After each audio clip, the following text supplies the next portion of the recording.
Bom dia, meus amados e queridos irmãos, meus ouvintes. Que bom nós estarmos mais uma vez, mais um domingo, juntos para aprendermos a palavra de Deus. Eu fico assim, ansiosa, aguardando esse momento, essa hora, para nós estudarmos juntos a palavra de Deus. Eu espero que vocês passaram uma boa semana, que Deus esteve com vocês, que Deus guardou. Se nós chegamos até aqui, é porque Deus está conosco, Deus nos tem guardado. Então, eu quero começar orando o nosso estudo de hoje, tá bom? Vamos orar? Pai, nós te agradecemos, Deus, porque o Senhor é um Deus presente. O Senhor é um Deus que nos assiste, é o Deus que nos acompanha, mesmo quando nós não estamos pensando em Ti, Tu estás sempre ao nosso lado, nos guardando e nos protegendo. Obrigado, Deus, pela Tua companhia conosco. Obrigada por tudo quanto Tu fizestes por nós nesta semana. Durante todo esse tempo do nosso viver, nós Te agradecemos, Te louvamos e Te exaltamos pela Tua bondade para com as nossas vidas. E queremos pedir que o Senhor continue conosco, pois nós dependemos de Ti. Nós precisamos de Ti, Deus, desde o ar que nós respiramos, até a nossa casa, a nossa saúde, a nossa alimentação, nossa amizade. Tudo, Deus, nós dependemos do Senhor. E nós pedimos que o Senhor continue conosco, nos ajudando, nos dirigindo e nos abençoando.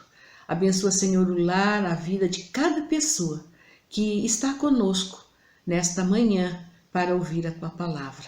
Usa minha vida, Deus, como canal de bênção, como instrumento do Senhor, para compartilhar da Tua palavra com aqueles que hão de estar ouvindo esse estudo. Obrigada por tudo, em nome de Jesus. Amém.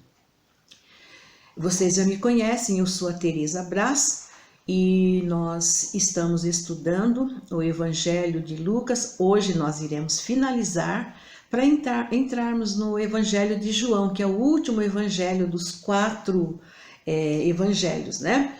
E eu espero que nós possamos então encerrar essa parte do Evangelho de Lucas. No domingo passado, nós compartilhamos terminamos falando sobre a vida de Zaqueu, o homem rico, que ele era chefe dos publicanos, mas ele queria ver a Jesus. Zaqueu rompeu todas as dificuldades para ver Jesus. Nós comentamos as dificuldades que ele tinha, ele era baixinho, ele era publicano, e ele viu a Jesus, e pela fé, ele recebeu então Jesus ali em sua casa. Ele convidou Jesus, depois de compartilhar com Jesus, ele convidou Jesus ali para sua casa. Houve uma mudança na vida de Zaqueu. E depois que ele mudou, que a vida dele foi transformada, a vida dele foi mudada, ele fez um compromisso de mudar também o seu estilo de vida.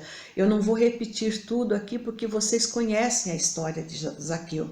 E também nós estudamos, Zaqueu era um homem rico, né? Como nós comentamos. E também nós estudamos sobre várias pessoas ricas, o rico insensato, que ele ajuntou muito tesouro na terra, juntou tesouros para si, que nós vimos lá no capítulo 12. Nós vemos o rico que tinha um mordomo também no capítulo 16. Vimos sobre o jovem rico, aquele que ele pediu para Jesus, perguntou para Jesus o que ele tinha que fazer para herdar a vida eterna. E assim, vários ricos, como o Zaqueu, como nós falamos. E Jesus, ele contou essas parábolas sobre pessoas ricas, sobre homens ricos, para ensinar aos seus discípulos e à multidão que a riqueza material não leva ninguém ao céu. Somente o Filho do Homem, que veio buscar e salvar o que se havia perdido, é que dá vida eterna, que permite ou que concede para que o homem, o cidadão, seja ele rico ou pobre, pela fé, crendo em Jesus, ele pode ter a vida eterna e ele pode então ir para a eternidade com Jesus. Hoje nós vamos continuar no capítulo, dos capítulos 19 até o capítulo 21, que vai falar sobre o Filho do Homem em Jerusalém. Esta é a 8ª sessão. do Evangelho de Lucas. Nós vimos que no último domingo, antes da crucificação de Jesus, ele foi a Jerusalém. E ao chegar ali em Jerusalém, ele olha a cidade e ele chora sobre Jerusalém, porque ele percebe que Jerusalém perdeu uma oportunidade de ouro de recebê-lo como Senhor, de recebê-lo como Messias. Jerusalém não reconheceu a fonte de paz, a fonte de vida. Jerusalém não reconheceu. E Jesus, chegando ali, ele vai ao templo, ele entra ao templo e ele purifica o templo, porque já estava chegando ali o final do seu ministério. No restante desta sessão de Lucas, nós vemos os últimos momentos do ministério de Jesus, como nós já vimos também em Mateus, e nós não vamos aqui repetir toda aquela história do ministério de Jesus que nós já vimos, porque todos os evangelistas, eles praticamente contam sobre o ministério de Jesus. E uma das coisas importantes que todos os evangelistas falam é para que nós possamos cuidar do nosso espírito, aguardando a volta do Filho do Homem, porque o Filho do Homem vai voltar. Lucas também fala sobre isso. Agora, na nona sessão de Lucas, que vai do capítulo 22 até o capítulo 23, nós vamos ver os sofrimentos de Cristo e a morte e a humilhação do Filho do Homem. Aparentemente, humilhação, né?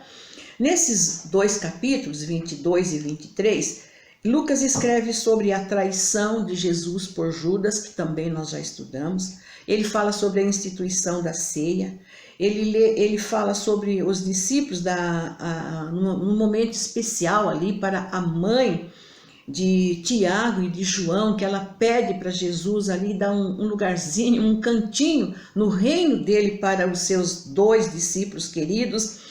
E também nós vemos que Lucas, ele esclarece ali para os discípulos que ele daria poder para eles. Ele iria dar poder para os discípulos para que eles fossem pregar o evangelho. Mas também, se eles permanecessem firmes, eles reinariam com Cristo no seu reino. Em toda a caminhada, nós vemos que os discípulos, apesar das falhas, eles permaneceram com Jesus. E aí então Jesus nesse momento fala: vocês estão aqui, vocês permaneceram, então no meu reino, no reino futuro, aqui na terra, vocês vão reinar comigo sobre as 12 tribos de Israel. E Lucas prossegue escrevendo sobre a negação de Pedro a Jesus. Ele escreve sobre os momentos em que Pilatos e Herodes julgam a Jesus. Ele fala também sobre o sepultamento e a crucificação de Jesus. E aí, na última sessão, que está no capítulo 24, nós vamos ver a ressurreição de Jesus, ou seja, o triunfo do Filho do Homem.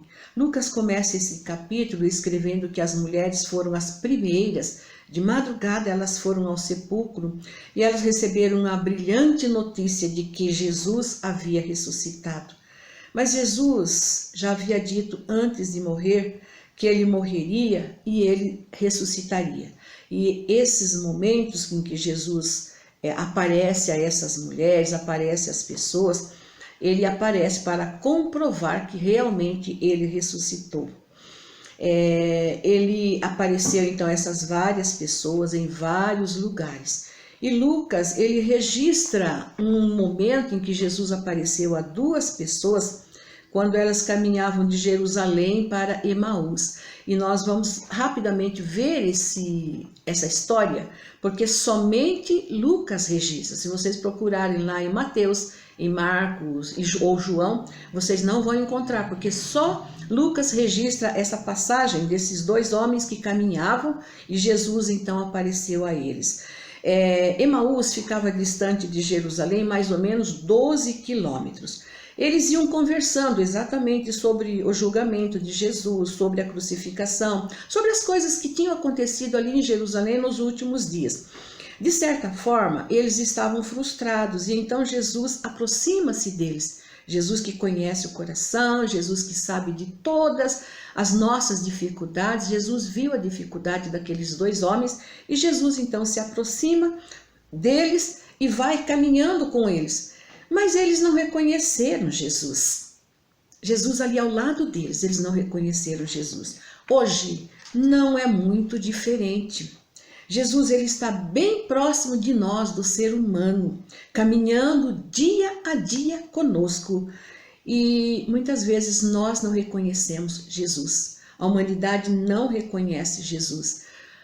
Aqueles dois homens, eles sabiam da história de Jesus. Eles estavam falando dos acontecimentos. Hoje, a multidão, o povo, posso dizer todos ou quase todos, conhecem a história de Jesus, caminham com Jesus, mas estão com os olhos fechados, como aqueles dois homens estavam com os olhos fechados. Eles não reconheceram Jesus. Jesus começou a conversar com eles, mas eles perceberam que Jesus não sabia nada. Jesus praticamente não estava assim dentro do assunto que eles estavam conversando. E eles ficam surpresos que Jesus era também um peregrino ali em Jerusalém e não sabia o que tinha acontecido. Os dois dizem assim, que nós esperávamos que viesse o Messias, um homem poderoso, aquele homem que veio aí, que fez vários sinais, maravilhas, que curou muitos enfermos, que transformou a água em vinho, que multiplicou pães. Nós esperávamos que ele viesse remir Israel, que ele viesse então cuidar de Israel. Mas ele, antes de morrer, ele disse que ele iria ressurgir ao terceiro dia. E até hoje ele não ressuscitou. Eles diziam então que a esperança deles fora frustrada. O exato propósito então da vinda de Jesus como Messias para eles havia se esgotado, porque o Filho do Homem não ressuscitou. Aí então Jesus dá-se a conhecer a ele, né, aqueles homens, e aí eles passaram então a reconhecer quem era Jesus. Depois nós vamos então para caminhando aqui, nós vamos ver que as esperanças daqueles dois homens parece que foi frustrada, mas na verdade, quando eles reconheceram que era Jesus, Jesus então voltou, foi para a casa deles, ali na aldeia com eles, e depois de Jesus ouvir aqueles dois homens pacientemente, ele fala com eles, com aqueles dois homens, com tanto carinho, com tanto amor. Ele começou a contar a história lá do Velho Testamento, o que aconteceu lá desde o Gênesis, nos 5 primeiros livros da Bíblia. Ele passa pelos profetas, Jesus, né, falando com eles, e fala para eles que, por fim, Jesus expõe a ele que era ele mesmo, o próprio Cristo, e que eles estavam ali falando com ele. Hoje nós temos a palavra de Deus, nós temos a Bíblia Sagrada, que mostra quem é Jesus para nós. São as Escrituras que continuam contando a história de Jesus, a história do Filho do Homem que veio buscar e salvar aquele que se havia perdido. Nenhum outro livro é tão claro quanto a Bíblia. Todos os outros livros, eles nos ajudam sim e muito para nós compreendermos, principalmente livros teólogos, né, que são escritos por pastores, por homens teólogos. Eles nos ajudam a entender a palavra de Deus, a história de Jesus. Mas o livro básico é a Bíblia, as sagradas Escrituras de Deus. A caminhada deles com Jesus foi boa, que quando eles chegaram ali próximo à casa deles, eles convidaram Jesus, que foi o seu companheiro de viagem, para entrar e passar a noite com eles. E já era tarde. E Jesus então aceitou o convite, Jesus entrou e ficou com eles ali. Jesus ia mais adiante, mas ele viu que ali ele tinha ainda uma missão a cumprir. E ele foi ali para cumprir essa missão antes dele ir para o Pai. Aí eles assentaram-se à mesa Jesus, que era o convidado, né? Jesus foi convidado para passar a noite ali com eles.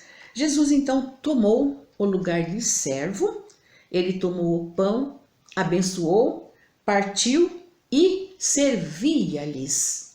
Aquele convidado tornou-se servo e serviu aqueles 2 homens peregrinos de Jerusalém. Aí então os olhos deles foram milagrosamente abertos e eles reconheceram que Jesus Cristo era o Filho, ou é o Filho de Deus ressurreto. Na nossa linguagem moderna, nós podemos dizer que naquele momento que Jesus então começou a servir aquela família, foi que caiu a ficha para eles, que era Jesus. E aí então eles ficaram assim praticamente meio que arrependidos, eles falam assim, poxa vida, a gente veio conversando com ele durante todo o nosso caminho, ele falando das escrituras, e nós não reconhecemos. Mas aqueles 2 homens, eles creram realmente que Jesus ressuscitou. Por quê? Assim que eles perceberam que era Jesus, ou Jesus ressurreto, eles saíram e foram a Jerusalém. E chegaram ali em Jerusalém, eles encontraram os discípulos ali reunidos, e todos ali também já sabiam que Jesus ressuscitou, e todos criam na ressurreição de Jesus.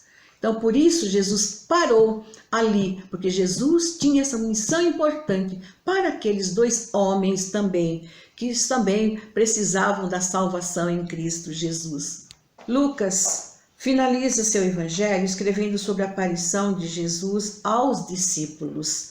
Aqui nesses versículos, capítulo 24, 36 a 43, vemos que o corpo do Senhor ressurreto foi um corpo literal e tangível, de carne, de ossos, o mesmo corpo que foi sepultado, porém um corpo transformado em um corpo não mais sujeito à morte. Com esse corpo glorificado, Jesus podia entrar e sair em qualquer lugar, mesmo que as portas estivessem trancadas. Por exemplo, em João 20, 19, nós vemos que ele entrou, as portas estando fechadas. Os discípulos estavam atemorizados e assustados. Então Jesus cumprimenta-os com a paz seja convosco. Paz seja convosco era um cumprimento judaico. E aqui prova mais uma vez Jesus se identificando como judeu, aquele judeu, o Messias, que viria, que morria, que iria morrer e que iria ressuscitar. Paz seja convosco. Era o cumprimento dos judeus, eles se cumprimentavam assim. Jesus mostra mais provas de que ele era mesmo o Messias. E aí ele mostra suas mãos, mostra seus pés, pede para os discípulos que apalpem as suas mãos, apalpem ali os seus pés, o seu corpo, e para que eles tocassem em Jesus. E assim, eles ficaram tão alegres, tão felizes em ver que Jesus ressuscitou. E Jesus, então, para dar mais provas que era ele mesmo, o Messias, ele pede alguma coisa para comer. E eles dão um pedaço de peixe assado, os versículos 42 e 43. Eu fico pensando, eu gosto muito de peixe e acredito que Jesus gostava de peixe. Ele estava sempre pescando com os discípulos, sempre ali no largo de Genezaré, ali pela Galileia, naqueles mares ali pescando com seus discípulos. E ali naquele seu último momento com os discípulos deram a ele para comer peixe. E o versículo 24 nos ensina que até aquele momento, ele diz assim, estando ainda convosco, tudo o que de mim foi escrito na lei de Moisés, nos profetas e nos salmos, tudo se cumpriu. Isso indica que as profecias estão completas, não há mais necessidade de nós fazermos profecias nenhuma. Com relação ao Novo Testamento, aquelas profecias que ainda não se cumpriram, elas vão se cumprir. Para a igreja hoje, resta nós continuarmos pregando sobre o arrependimento para a remissão dos pecados a todas as nações, começando por Jerusalém. E que é essa Jerusalém? Eu posso dizer assim, que a minha própria vida, a minha própria casa é a minha Jerusalém. E aí nós podemos nos estender até os confins da terra. Jesus, ele apareceu ali aos discípulos após 40 dias da sua ressurreição, e ele levou aqueles discípulos para Betânia. Betânia era uma aldeia que ficava mais ou menos a 12 quilômetros de Jerusalém, e ali no Monte das Oliveiras. E aí então Jesus, ali com seus discípulos, ele levanta as mãos aos céus e ele abençoa os discípulos. E enquanto ele estava com as mãos levantadas, abençoando aos discípulos, ele foi subindo ao céu. E Lucas, em Atos 1:9, ele escreve que os discípulos ficaram ali olhando Jesus subindo para o céu até ser recebido na nuvem. E daí eles não viram mais Jesus. O que restou então para os discípulos? O Messias subiu, o Messias foi embora, foi para junto do Pai. Mas eles adoraram a Jesus. Está escrito lá em Lucas e também em Mateus. Eles adoraram a Jesus, pois eles reconheceram que Jesus era o Deus, a divindade de Jesus. E a adoração cabe a Deus em todo momento, em todo o tempo, em qualquer lugar, em qualquer circunstância. Ali eles estavam assim, vamos dizer, perplexos, mas eles adoraram a Jesus. Lucas, ele começou falando no seu livro sobre Jerusalém, o ponto de partida para a missão universal da pregação do Evangelho. Ali nos 2 primeiros capítulos, como nós vimos, nós percebemos que ali o ambiente era de alegria, boas novas, o Rei Jesus nasceu, o Messias nasceu. E aí então, também nós vemos ali, logo nos primeiros capítulos, que Lucas fala sobre a oração, sobre a alegria da chegada do Filho do Homem. Aqui, terminando o seu evangelho, ele narra também que os discípulos voltaram para Jerusalém com grande júbilo, com grande alegria. Eles voltaram felizes, adorando e cultuando a Deus.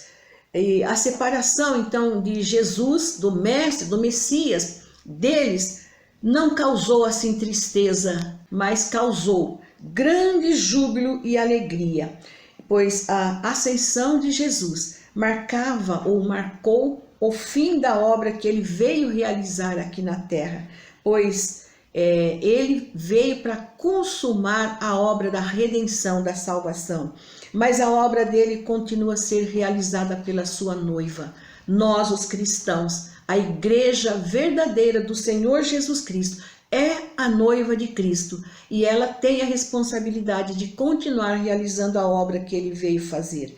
Como eu disse, ele consumou a obra da redenção e os evangelistas falam muito sobre a sua volta e ele vai voltar para buscar a sua noiva, buscar a sua igreja. Assim sendo, a igreja do Senhor Jesus Cristo, que somos nós, todos aqueles que recebem Jesus Cristo como Senhor e Salvador, nós somos testemunhas de Jesus Cristo e devemos continuar anunciando que o Filho do Homem veio buscar e salvar aquele que se havia perdido até a sua volta gloriosa. Esse é o tema central do Evangelho de Lucas, como nós falamos desde o princípio.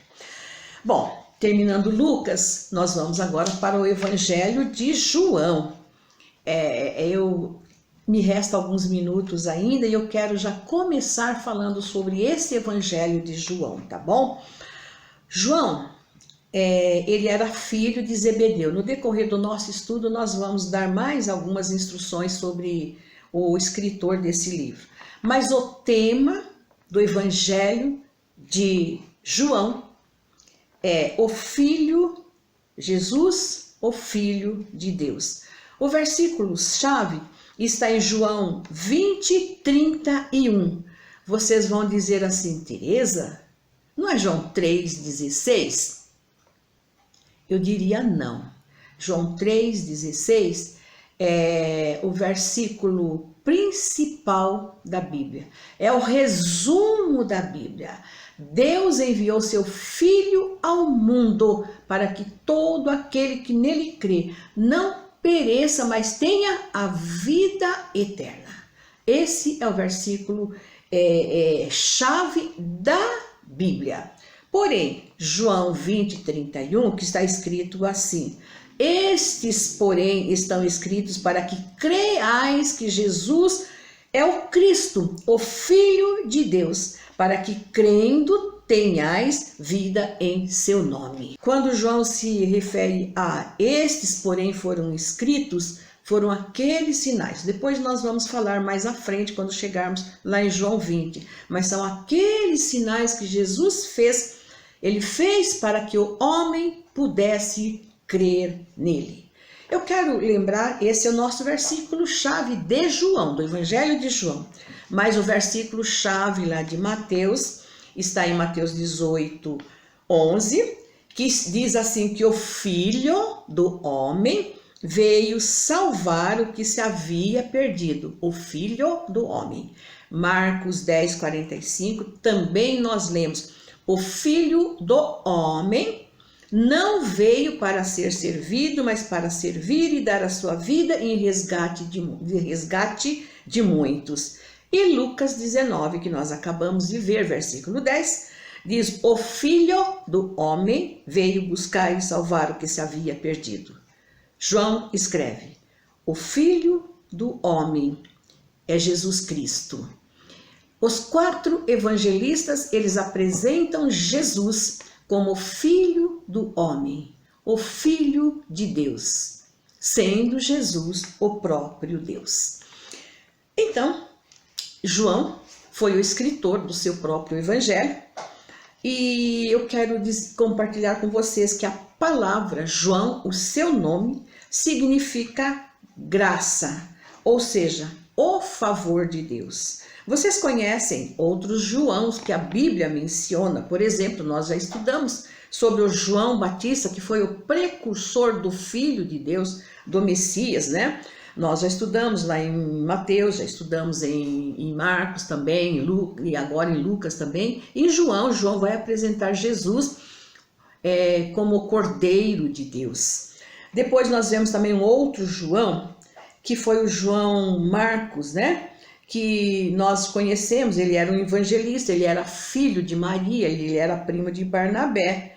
Mas o nosso autor, o autor do Evangelho de João que nós estamos estudando, ele era o João apóstolo.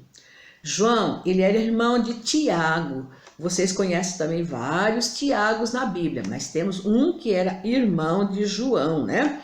Esses 2 irmãos, Tiago e João, eles eram filhos de Zebedeu e Salomé. Salomé, para mim, é um nome assim bastante estranho, mas a Bíblia fala que eles eram filhos de Salomé. Vocês podem confirmar isso em Mateus 4, 21 e Marcos 15, 40. João, ele era judeu, ele morou na Palestina, ele conhecia muito bem Jerusalém e também o templo. Ele conhecia profundamente os costumes dos judeus, as festas judaicas, suas crenças. João tinha um conhecimento geográfico detalhado de toda a região da Palestina, pois ele morou ali. Ele tinha também um conhecimento profundo do círculo íntimo dos discípulos e também do próprio Senhor Jesus Cristo. E foi por isso que ele foi considerado também a testemunha ocular de muitas realizações de Jesus. Ele era conhecido como aquele apóstolo amado, que estão registradas no seu próprio evangelho. Quanto à autoria de João, que se foi ele ou não que escreveu o evangelho, muitas pessoas acham que pelas observações, pelas evidências internas do livro, acham que foi João que escreveu, outros acham que não. Mas a maioria conclui que o autor do 4º evangelho seja João. Embora você não vai encontrar o nome dele registrado ali nos evangelhos, dizendo que ele escreveu o livro do evangelho. Mas várias expressões nós encontramos ali e concluímos que foi João que escreveu o seu evangelho. Por exemplo, está escrito, esse é o apóstolo a quem Jesus amava. Isso se referindo a João, o apóstolo do amor, dando clara evidência de que, e boas razões, para se acreditar que o autor foi João, um dos 12 apóstolos. João traçou uma cronologia do ministério terrestre de Jesus bem elaborada. E ele fez referências a várias festas. Nós vamos encontrar ele escrevendo sobre várias festas que os judeus comemoravam, que isso abrange os 3 anos do ministério de Jesus. Então, ele elaborou assim numa sequência, numa melhor cronologia sobre os acontecimentos, sobre a história de Jesus. Por exemplo, em João 2,3, nós lemos que Jesus foi a Jerusalém e era a festa da Páscoa, logo no início do seu ministério.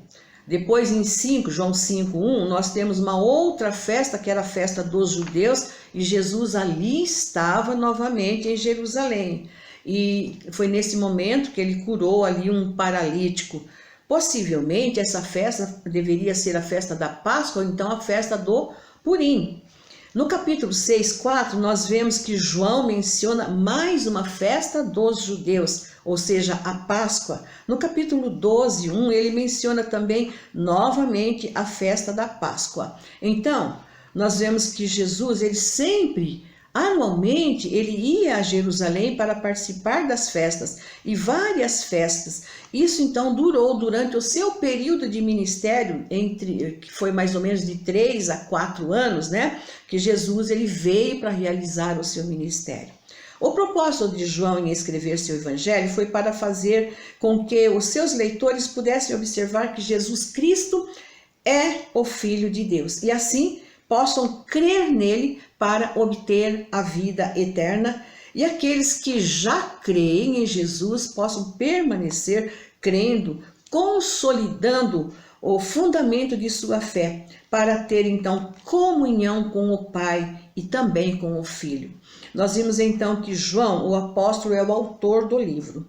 Lembrando que o apóstolo João também escreveu a 1ª, 2ª, 3ª carta e também o livro de Apocalipse, o livro profético do Novo Testamento. O Evangelho João escreveu entre os anos 80 a 95, mais provavelmente no ano 90 depois de Cristo. O Evangelho de João é conhecido como o Evangelho espiritual. Vocês vão falar, por quê? E os outros não são espirituais?